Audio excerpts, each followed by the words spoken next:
That may be the greatest catch I've ever seen in my life.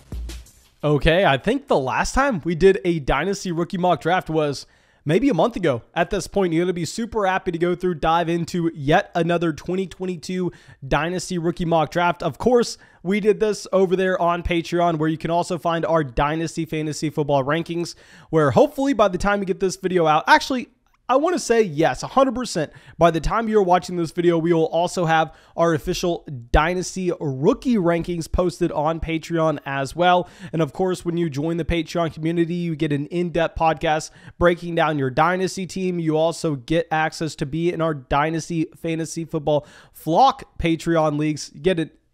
Fantasy Flock Number Cat. It gets so many things. Of course, consider going and joining the show on Patreon. But most importantly, go down there, drop that like, leave a comment letting me know how stupid I am. Subscribe to the channel only if you play Dynasty Fantasy Football. If you're a fan of the NFL, then sure, this video may be fun for you. But I promise you, the only thing you're going to find here is Dynasty Fantasy Football content. So if you don't play Dynasty, please do not subscribe. And I think that should be it. Let's go through and let's dive into this rookie mock draft. And like I said, I started us off with the 101. And based on sub movements that we have had in NFL mock drafts as of late, I think that honestly, the running backs falling down the list probably just going to push up these elite level wide receivers. There are three guys that I perceive to be in tier 1 of our wide receiver rookie rankings. We decided to kick it off with Treylon Burks at the 101 pick. With Treylon Burks, this is going to be a player that his value should continue to rise as the offseason goes on. I mean, this is a wide receiver that is 6'3", 232 pounds. Now, of course, that's not a combine measurement. At a combine measurement, we'll know the exact height, weight number we can be looking at for historical reference. But coming out of Arkansas, this is going to be an elite level athlete. I mean, he is going to destroy the NFL Combine. And that's one reason that I think you're actually going to end up with Treylon Burks moving up Dynasty rookie rankings once we get to about March. And keep in mind, yes, the NFL Combine does not matter too much for wide receiver evaluation, but it doesn't necessarily mean that people in Dynasty aren't going to overreact when Treylon Burks just looks like a monster out there. What I like about Treylon Burks and why I decided to take him with the first pick overall is, of course, the production profile. What matters for these rookie wide receivers coming into the league with Treylon Burks, 21 years old. Love to see that he is going to be declaring as a true junior. That is 100% a box that needs to be checked. And also, we are looking at a great production profile, but remember, it's production with context, because if you're going through, you're looking at the fact that, yeah, I mean, he had 93 receiving yards a game his final year at Arkansas. That's not necessarily fantastic, but you have to remember, it was in that Arkansas offense. I mean, he wasn't playing in just a spread air raid offense that they were going to have, I mean, close to 400 passing yards a game. That's not the scenario here. Instead, I mean, he actually accounted for 42% of the passing yards went to Treylon Burks, and Treylon Burks alone for an SEC team that is massive. He also had 50% of the passing touchdowns this past year for Arkansas. So out of every 2 passing touchdowns thrown in Arkansas, one of them went to Treylon Burks, which it's understandable. This is a monster. And also you could see that they were just trying to get him the ball any way they could. I mean, he even picked up an additional 10 rushing yards per game. If you're looking right now at NFL mock drafts, my favorite site to use, this is not a sponsor by any means, just what I use, is going to be NFLmockdraftdatabase.com. There are a couple other websites that do this as well, but essentially it just takes all of the mock drafts that you're going to find across the entire internet, and it's going to aggregate it essentially into one ADP list, and it's going to create a big board. And right now, Treylon Burks is slated to be the 4th wide receiver off the board in the NFL draft. Now, that was before the Jamel Williams injury. I'd imagine that Williams actually falls down quite a bit. And right now, the only players projected to go ahead of Treylon Burks in the NFL draft are going to be the combination of Garrett Wilson and Chris Olave, but we'll get to them in just a second. Treylon Burks is going to be my pick at 101. Let's go over to 102. And honestly, I almost considered taking him at the 101. I didn't want to be that aggressive, but I love that the Patreon community going out there doing it for us. Drake London. Now, with Drake London obviously coming off a pretty significant injury in his own right, and another monstrous wide receiver at 6'5", 210 pounds, very young. I mean, when we get to the NFL draft, Drake London is still going to be 20 years old.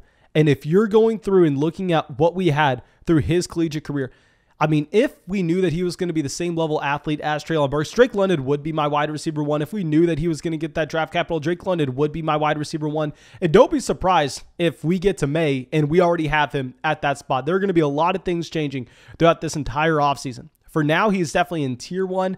I don't know if we can have him ahead of Treylon Burks, but this is someone that if you're looking at the production profile as a true freshman in 2019, at pretty much 17 years old, like 17 turning 18, at that time period of his life, he came out and averaged 71 receiving yards a game.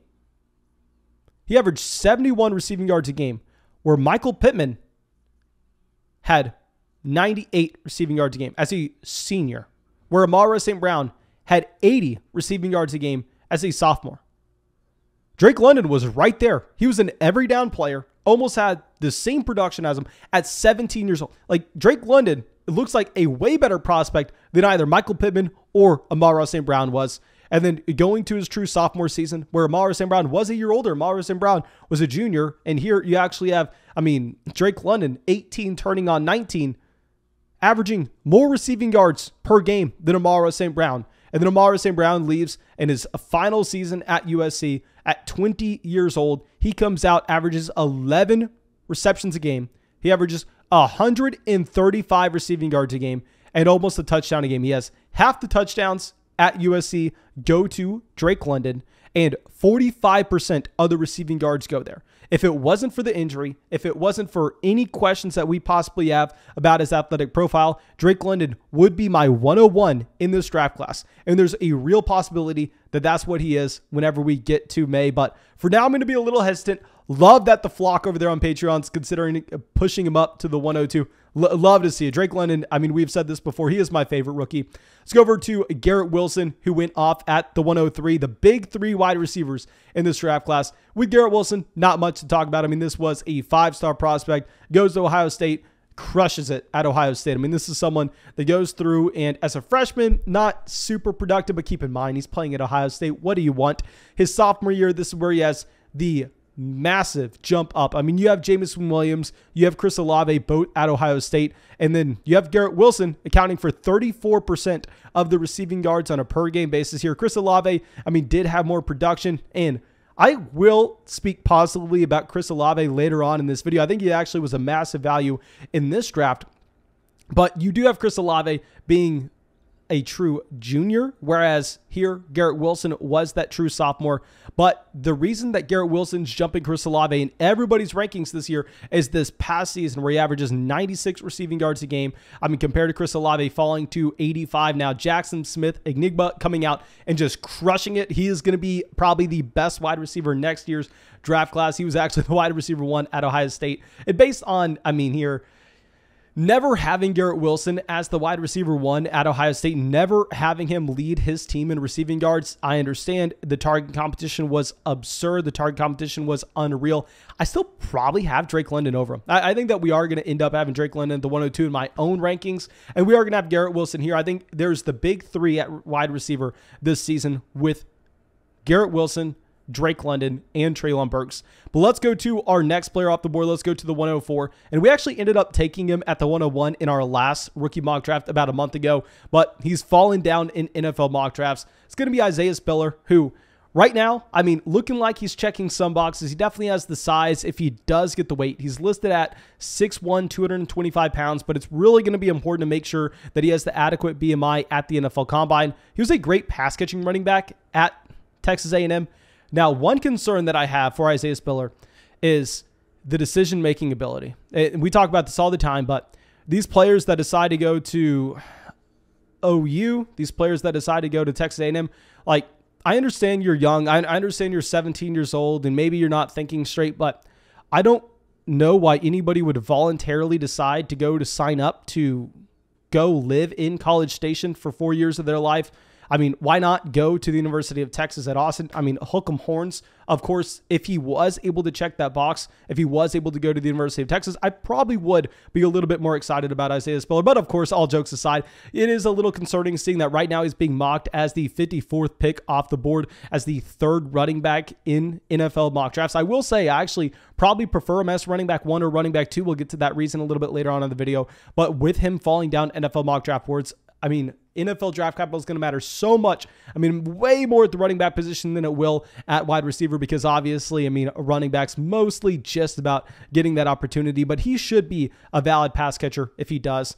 Breece Hall is going to go at the 105. Breece Hall, not much to discuss here. A very similar profile. I mean, this should be someone that can play all 3 downs. Right now, he's projected to be the 50th pick off the board out of Iowa State. This was the running back 1 on most people's boards coming into the season, including my own. I mean, if we were doing a way too early 2020 running back class preview last offseason, Breece Hall would have been my RB1. Isaiah Spiller would have been my RB2. I really think we're going to have to wait it out and see the athletic profile at the NFL Combine about these running backs, because y'all know we haven't really been talking too much about athleticism at receiver, because at receiver, really, if you look historically, what matters is it's more just production. Obviously, of course, with context. Running back, not necessarily. I mean, of course, you love seeing the Jonathan Taylor coming out and having 2,000 total yards every single season throughout his college career. Yeah, that's a positive. But at running back, we want to see the draft capital. We want to see the receiving game capability. And we also need to see the speed at the NFL Combine. It's going to be a little too early to tell how these running back rankings are going to shape up. But our first quarterback off the board, as this is a super flex league, is going to be Matt Corral going at the 106. Now, Matt Corral, if you're looking at NFL mock drafts, currently is projected to be the second quarterback going off the board. But I agree, from a dynasty fantasy football perspective, I think that he should actually be the number 1 quarterback off the board, because remember what we talked about with this last year's quarterback class, and we did such a good job with this. Every year we crush rookie quarterbacks, and the reason for that is I'm willing to come out and say, I'm an idiot. I'm an idiot. And so is everybody else making dynasty content, trying to tell you what quarterback's going to be great getting to the NFL. I mean, we see this every single season. You see this, I mean, in 2018, people thinking, oh, Josh Rosen, the value of the draft. In 2019, people thinking, oh, Dwayne Haskins, the value of the draft. I mean, in this past season, you had everybody thinking, oh, Justin Fields, the value of the draft. Every year, the dynasty fantasy football community gets it wrong. What are the boxes we need to be checking at the quarterback position? We need these quarterbacks going to a good team with a good situation, which is why we love Trey Lance last year. We need to see them have a rushing upside that can translate to fantasy upside, which is why we love Jalen Hurts in 2020. We also need to see NFL draft capital, which is strongly correlated with how many years those quarterbacks are going to start in the NFL. Right now, Matt Corral looks like he's going to have that in a similar range of Kenny Pickett being picked at 8, being picked at 11, pretty much the same exact thing. So with Matt Corral having the rushing upside that Kenny Pickett doesn't, I actually agree. I think we are going to have him here as our quarterback 1 for the time being. Of course, the NFL draft is going to matter so much here. I mean, right now, a lot of people think he's going to go to Denver. If he goes to Denver, I can tell you right now, he's definitely going to be the quarterback 1 in this draft class. Now let's go to our next pick. This is going to be the 107. This will be David Bell. Now, David Bell is one player that I actually find myself being a little bit lower on than most. I understand the thought process. A lot of people from an analytical side of things are just looking at the boxes that David Bell checks, going, okay, he has the breakout age. I mean, he has the production. I don't necessarily see anything special here with David Bell. I mean, I think that, yes, he does cross a lot of minimum thresholds. Yes, if you're looking at NFL mock drafts, he is definitely skyrocketed with his mock draft ADP from being a late second rounder to right now he's projected to go at the beginning of the second round. But still, I think that a lot of people, I mean, are making this mistake in Dynasty right now. If you look at so many different Dynasty rankings, everybody thinks it's a great idea to have David Bell over Chris Olave because, like we said, Chris Olave's final season at, Ohio State came out and he got outproduced by 2 wide receivers that, I don't want to say were younger than him, but were true sophomores or true juniors. But Chris Olave, what's very surprising is even though he stayed all 4 years at Ohio State, he went to Ohio State at 17 years old. This is a wide receiver that is 21.5 years old. I mean, if you're looking at David Bell, on the other hand, David Bell, yes, he is 6 months younger. If you're looking at the production profile with the context in it, David Bell didn't really have the same level of target competition that you had as Chris Olave. With David Bell, if you're just looking at pure numbers, it's a little bit better, but he played at Purdue. He didn't play at Ohio State. So I know a lot of people will be taking David Bell here. I just think that it's probably a mistake. If you're looking at NFL draft capital, the NFL is telling us that you want Chris Olave. If you're taking into consideration the target competition that Chris Olave had at Ohio State, he's also another player I want over David Bell. And our next pick going to be Jamel Williams here. I hate the Jamel Williams pick as well. I mean, maybe you could make the argument for it if it wasn't for the torn ACL, but this torn ACL is going to mess up a lot of things. I mean, we're not going to get any official testing measurables. I know he's supposed to be an extremely fast wide receiver, but that's not really going to be confirmed. And at the same time, if Jamel Williams tore his ACL week 1 and we go, okay, he tore his ACL week 1 of the college season. Yeah, he's not going to be able to go to the NFL Combine, but he should definitely be good by the start of his rookie year. Then it's not that big of a deal. I mean, boo-hoo, we don't get combine numbers, but I mean, still, at least he's going to be ready and good to go by week 1 as we're expecting Drake London to be. However, that's not going to be the case. Jamel Williams is not going to be ready for rookie minicamp. He's not going to be ready for the training camp. He's not going to be ready for preseason. Probably not going to be ready for the start of the year either with the torn ACL. So if he's missing out on all that time, I'd imagine that we get a slower start from Jamel Williams than most rookies. I'd imagine this takes a significant ding into his NFL draft capital as well. It's going to cost him millions of dollars. I'm going through and I'm avoiding Jamel Williams. I think that there are other wide receivers. There are multiple other players on this list that I'd rather have. Like our next guy, Kenneth Walker. I mean, a running back coming out of Michigan State, of course, transferred from Wake Forest. Now with Kenneth Walker, if you're looking at NFL mock draft capital, which of course this isn't official, but it's definitely something we need to be paying attention to, especially at quarterback and especially at running back. Right now, you have Kenneth Walker as the number 1 projected running back off the board in the NFL draft. Now, I will say, I'm not going to have him ranked number 1 in our dynasty rankings. And the reason is, I think he is not a good pass catcher. I mean, even if you're going through and making the adjustment from just his receptions per game to his collegiate target share, still, Kenneth Walker is a running back that, I mean, really was never a great pass catcher, regardless if it was at Wake Forest or Michigan State. 13 receptions was his best year, and that was this past season at Michigan State. So he's probably going to get the opportunity. I'm a little concerned, just a little concerned about the size as well as his usage in the receiving game. But if he is the first running back off the board in the NFL draft, you're definitely going to have to consider him. I mean, over someone like Jamel Williams, in my opinion. I would go Kenneth Walker. I'd also go Kenny Pickett. I mean, right now you have Kenny Pickett going at the 110 in this mock draft. And I mean, this is a quarterback that is projected to be the number 1 guy off the board in the NFL draft. Now, I will say he's not going to be my number 1 guy in Dynasty because, as we've already discussed, something that matters a ton for these rookie quarterbacks coming in is identifying the players that have that elite rushing upside, or at least some rushing upside, because this is something that we've talked about a ton as well. That, I mean, the reason that you're going through and being the guy avoiding Baker Mayfield, I mean, you're avoiding Baker Mayfield at all costs, is because if you can't get to 300 rushing yards in the NFL at the quarterback position, you really no longer have access